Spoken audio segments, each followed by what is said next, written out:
برصغیر یعنی انڈیا، پاکستان اور بنگلہ دیش میں یہ بات عام ہے کہ شب قدر رمضان کی 27ویں رات ہی میں ہوتی ہے۔ یہ بات درست نہیں ہے۔ اب سوال یہ ہے کہ کون سی رات شب قدر ہے پھر؟ نبی اکرم صلی اللہ علیہ وسلم کو شب قدر کی تاریخ بتا دی گئی۔ نبی اکرم صلی اللہ علیہ وسلم اس تاریخ کا اعلان کرنے کے لیے مسجد سے باہر نکلے۔ جو ہی آپ صلی اللہ علیہ وسلم باہر نکلے، دیکھا دو صحابہ رضی اللہ تعالی عنہ آپس میں جھگڑا کر رہے ہیں۔ جب ان کا جھگڑا ختم ہوا تو آپ صلی اللہ علیہ وسلم نے فرمایا، مجھے شب قدر کی تاریخ بتا دی گئی تھی، لیکن اس جھگڑے کی وجہ سے وہ تاریخ مجھ سے بلا دی گئی۔ اب اس کو آپ تلاش کرو۔ صحابہ رضی اللہ تعالی عنہ نے کہا، ہم اسے کیسے تلاش کریں؟ کون سی تاریخ میں تلاش کریں؟ آپ صلی اللہ علیہ وسلم نے فرمایا، اسے رمضان میں تلاش کرو۔ پھر کہا، اسے رمضان کے آخری عشرے میں تلاش کرو، اور پھر رمضان کی آخری عشرہ کی طاق راتوں میں تلاش کرو۔ تو شب قدر جس میں قرآن نازل ہوا تھا، یہ کون سی رات ہے؟ اب ہم کو یہ ڈھونڈنا پڑے گا۔ یہ رمضان کی 21ویں رات ہو سکتی ہے، 23ویں رات بھی ہو سکتی ہے، یہ 25ویں رات بھی ہو سکتی ہے، یہ 27ویں رات بھی ہو سکتی ہے، یا پھر 29ویں رات بھی ہو سکتی ہے۔ رمضان کے آخری عشرے کی 5 طاق راتوں میں سے کوئی ایک رات ہو سکتی ہے۔ اسے مخفی رکھنے میں بھی یہ حکمت معلوم ہوتی ہے کہ ایک مومن اس کی فضیلت حاصل کرنے کے لیے 5 راتوں میں اللہ کی خوب عبادت کرے۔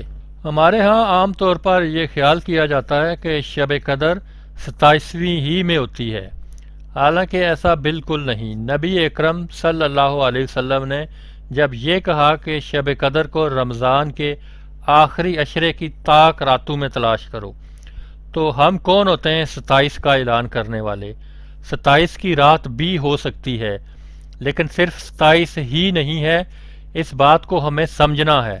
لہذا ہمیں تلاش کرنا ہے 5 راتوں میں سے ایک رات، یعنی 5 راتوں کو جاگنا ہے، اور ان 5 راتوں میں مغرب سے لے کر فجر تک عبادت کرنی ہے، تاکہ ہمارا رب ہم سے راضی ہو جائے اور ہمیں شب قدر کا اجر و ثواب ملے۔ اے اللہ، ہمیں اس رمضان کی شب قدر نصیب فرما اور اس کے سبب ہماری نجات فرما دے۔ اے اللہ، شب قدر کی رات میں ہمیں عبادت کرنا نصیب فرما۔ اے اللہ، ہمیں وہ بدبخت انسان نہ بنا کہ رمضان المبارک کا مہینہ گزر جائے اور ہماری مغفرت نہ ہو۔ اے اللہ، ہمارے رمضان کے روزوں کو قبول فرما، تراویح کو قبول فرما، اور اے اللہ، ہماری رمضان کی عبادتوں کو قبول فرما، دن کی عبادتوں کو بھی قبول فرما اور رات کی عبادتوں کو بھی قبول فرما۔ اے اللہ، اس ماہ مبارک کو ہم سے راضی کر دے اور اس کی ناراضگی سے ہماری حفاظت فرما۔ اے اللہ، اس ماہ مبارک کی برکت سے تو نے ہمیں جن اعمال کے کرنے کی ہدایت عطا فرمایا ہے، موت کے آخری سانس تک ان اعمال کے کرنے کی ہدایت عطا فرما۔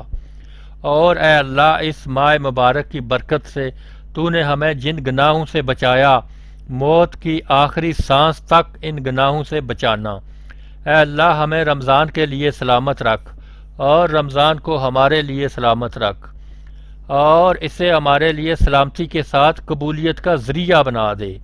اے اللہ، اس ماہ مبارک کو تمام عالم اسلام اور مسلمانوں کے لیے عظمتوں والا مہینہ بنا دے۔